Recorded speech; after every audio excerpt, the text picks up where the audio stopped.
Hi, Mike. Yeah. Rich will see you now.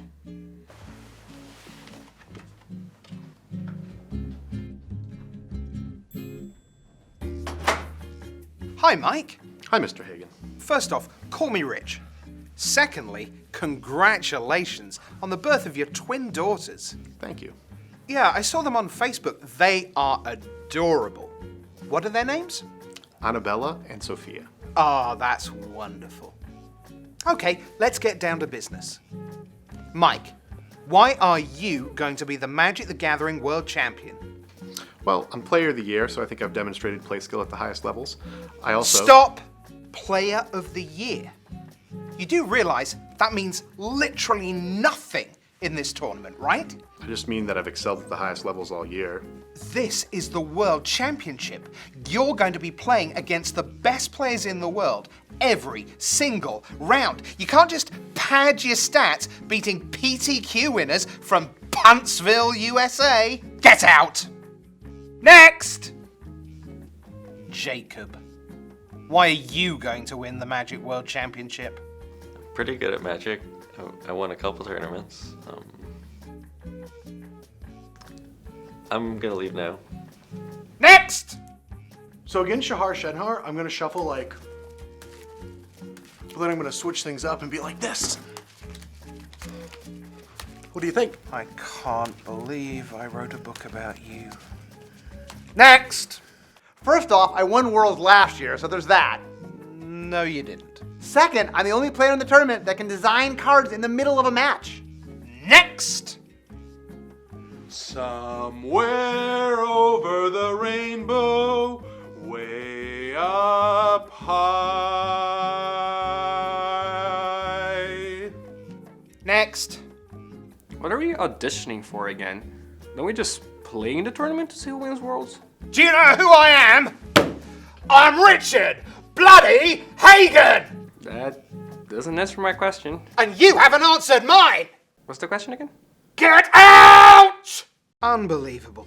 700 Pro Tour top 8s between them. Somehow they're worse than Tottenham sausage pudding at 11:30s. Don't worry, Rich. I'm sure we'll find somebody who's worthy of becoming a world champion. Really? Who's left?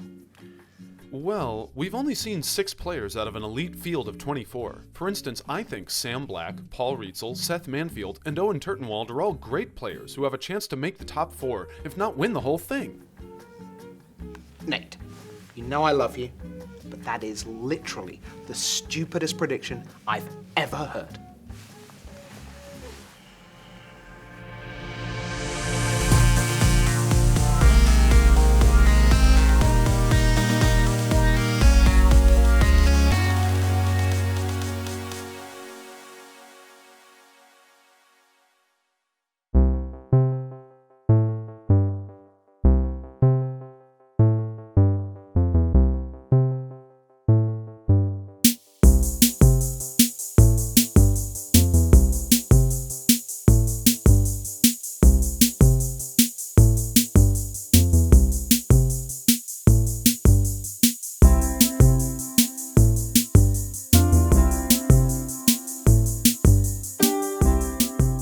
Welcome to the 2015 Magic the Gathering World Championship, where the world's best players battle to the death while surrounded by a bunch of tentacles and alien rocks. The competition kicks off with the highly apprized Modern Masters Draft, a format that attracted many thousands of fans to Grand Prix back in the spring. Here at Worlds, the very small field of 24 shows us how it's done.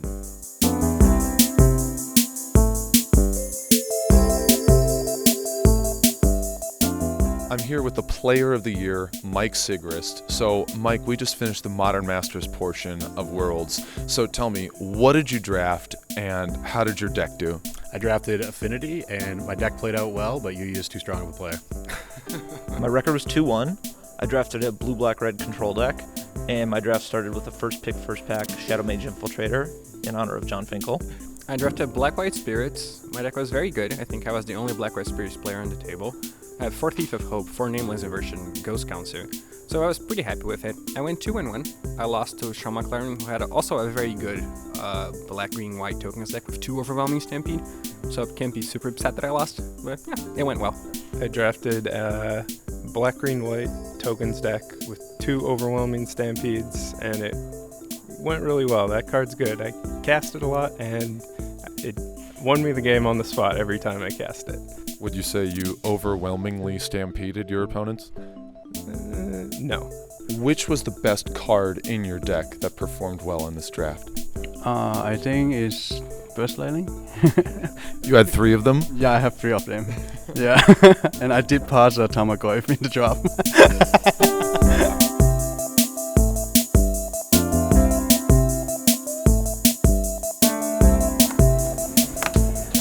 Yeah. Don't think it's scared.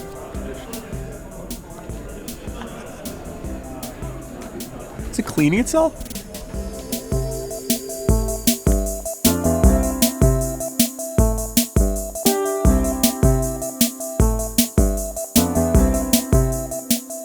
All right, I'm here with Seth Manfield, who is 6-1 at the end of day 1, which is a phenomenal record here at the World Championship, playing against the best. Seth, you and I have a couple things in common. We're both recent and new fathers, so congratulations on the birth of your girl. I imagine that 2 months, this is like the sleep deprivation stage of things. Yeah, absolutely. I mean, between traveling all the time and crying baby all the time, yeah, I mean, sleep is something that's hard to come by. Right. How sharp do you need to be in order to keep winning through to tomorrow? I definitely need to stay sharp. I was very happy with my play today. So I feel like I'm solid, but everyone else is going to be the same. So it's just going to be a battle tomorrow for sure. The World Championship is being held here in Seattle at the enormous Penny Arcade Expo, or PAX, where gamers from all over the world travel to see the latest offerings from their favorite games. There's a palpable buzz about Magic's upcoming set, Battle for Zendikar. And so we decided to put Magic fans' vast knowledge of the multiverse on display with a quiz segment that we're calling Stump the Fans. Okay, Kenji, we are quizzing the fans. You're a fan of Magic, are you not? I think I like Magic a little bit. What are these diamond rock-shaped things called, and what's the deal with them? They're called Hedrons, and together, in conjunction with multiple other Hedrons, they stop the Eldrazi from progressing. You know, he's not just a good player. He knows the Vorthos stuff, too. It's pretty good. Okay, so essentially those are the Hedrons that were used by Nissa to help imprison the Eldrazi on Zendikar. He is correct. I believe they are called Hadrons or Hedrons, and they are for the crab to hold, the Hedron crab, or contain the Eldrazi, whichever you prefer. But their primary purpose is to be held by crabs? Yeah, the crab, yeah. Oh, the Hedrons. You know, they're actually quite a mystery to me. From what I remember, I think they just appeared mysteriously. I'm not sure. Did someone leave them there? I don't know. Someone left a big mess there. I know that for sure. Next question. What species/tribe does that guy belong to up there? Oh, those are the core, right? It's like a core hookmaster. Elves, perhaps? You were right until you said elves, but we'll pretend you didn't say that. Okay. Correct. Core is correct. Thank you. Planeswalker? I don't think that guy is a planeswalker, but his species/tribe is the core. Although all of us are planeswalkers. So if you thought I was pointing to the person behind them, Yeah, I just thought you were pointing at that guy. that guy over there, yeah, that was a planeswalker. Of course, yeah. Name the Eldrazi that has eyeballs in its forearms. Any idea? I'm just gonna start naming out Eldrazi. Oh, wait. Is it Kozilek? It is Kozilek, who happens to be on the battlefield right now. Ooh, that one I actually don't know.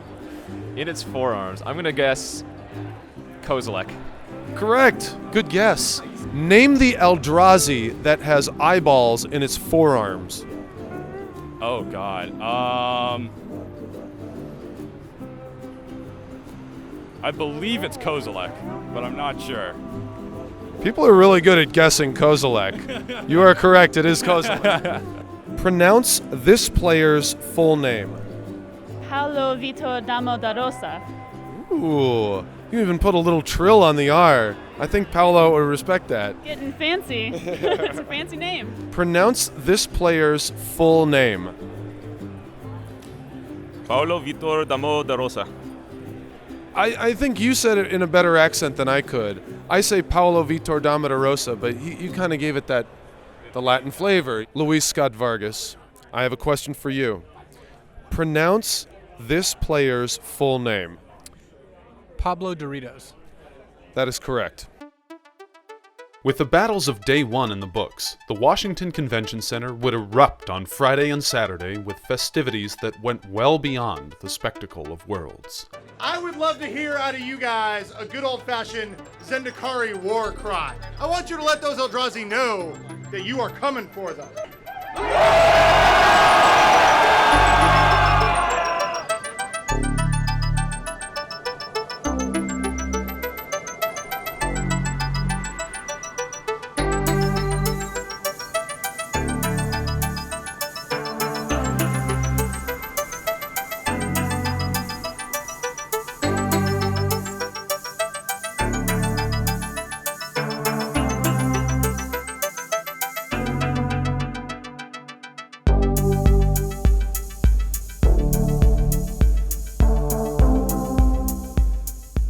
The battles for both Zendikar and the World Championship were fought fiercely on all sides, but out of all those combatants, one player stood out above the rest. Seth, you just tore through today. You didn't lose a match all day, no matter how much sleep you lost for having a baby or being excited or anything. So, tell us, what was it like to just burn through every match round after round and just take down all these amazing players from around the world? It was surreal. I mean, I try not to think about too much what was actually happening and just go round by round, but I was just like, wow, I just keep winning. And, you know, I'm just happy. You know, I'm ready to go for top 4. I'm going to make sure I'm ready to, for whatever the matchup is. And, you know, I couldn't have asked for a better result.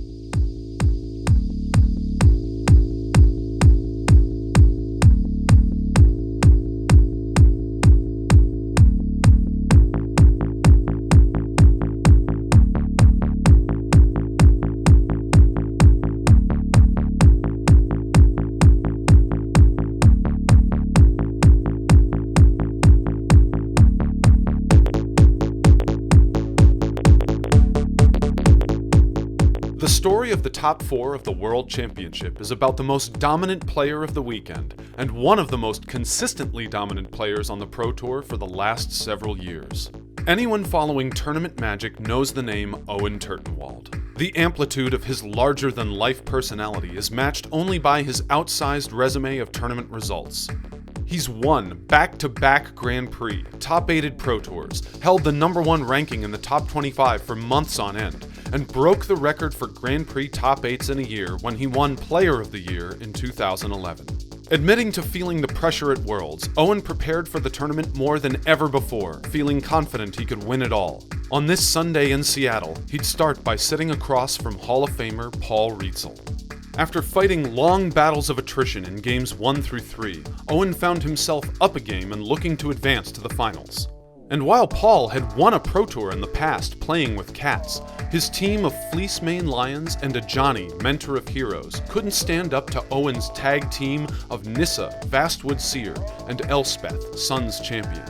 And so Owen took the semifinal 3 games to 1. Unlike Owen, Seth Manfield is a name many fans hadn't heard of, but that would all change at this World Championship, where the Maryland native dominated the field on Thursday and Friday with a historic performance of 13 wins and 1 loss. Legendary deck designer Sam Black couldn't stop Seth in the semifinals. Sam's collection of white creatures put up a fight, and even won a game when Sam unconventionally chose to be on the draw. But in the end, his creatures languished in the destructive wake of Seth's overpowering Abzan magic. Like Owen, Seth captured his semifinal 3 games to 1. The finals between Owen and Seth was a knockdown, drag-out match for the ages. In Game 1, the players fought for a grindy 15 minutes before Owen wiped out Seth's army with the powerful spell Languish. But Seth promptly found Elspeth, Sun's champion, on top of his library to trump Owen's battlefield and take a 1-game lead. Seth's fortune reversed in games 2 and 3, as he struggled to find enough mana to cast his spells. Owen pounced on this weakness, and soon found himself up 2 games to 1. But Seth struck back in Game 4, applying constant pressure to Owen's life total, and sealing the game with an alpha attack of stronger than usual creatures. And so it all came down to an epic Game 5, which became an instant classic in the history of the World Championship. Owen and Seth traded blows turn after turn after turn like weary boxers looking for a late-round knockout punch. Owen thought he found that knockout punch when he summoned Ugin, the Spirit Dragon, ancient enemy of Nicol Bolas and architect of the Hedron network that imprisoned the Eldrazi. Though in this moment, Ugin's most important power was his ability to deliver the World Championship for Owen. Facing annihilation, Seth dug deep into his library and miraculously found the spell Hero's Downfall, which destroyed both Ugin and Owen's path to victory. And so a nerve-wracking finals concluded, and Seth Manfield became the world champion of Magic the Gathering. Honestly, that was brutal. That last game, I was just trying not to think about what was on the line and just to think about making the best play. But it was complicated. I mean, this means the world to me. I mean, this is just I couldn't have expected anything better than this. I mean, it's crazy. Is there anybody you want to say hello to back at home who's watching? Yeah, my daughter and my mom and my girlfriend Jenny and the rest of my family and friends, and big thanks to my teammates as well. So hard fought, so well earned, a dominant performance. It's historical. Congratulations to the world champion of Magic the Gathering, Seth Manfield.